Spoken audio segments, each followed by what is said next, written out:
Bumaba na ang pagbuga ng sulfur dioxide ng Bulkang Taal sa mahigit 6,000 tons.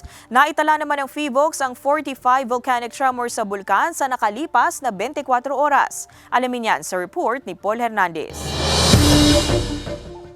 Mas mababa na ang sulfur dioxide emission ng Bulkang Taal sa mahigit 6,170 na tonelada sa nakalipas na magdamag. Ang plume o pagsingaw niyan may taas na 900 meters sa direksyon ng Timog Kanluran. Nito lamang nakaraang araw na itala ang pinakamataas na degasing nito sa halos 11,500 na tonelada. Ngayong umaga, kalmado ang lawa. Banayad lang na humahampas ang alon nito sa baybayin. Nairehistro rin ang volcanic tremors na pumalo sa 45 na tumagal ng 2 hanggang 4 na minuto. Ayon sa PHIVOLCS, hindi ito malakas na paggalaw sa ilalim ng bulkan. Continuous vibration caused by the magma and volcanic gases. For now, wala pa naman.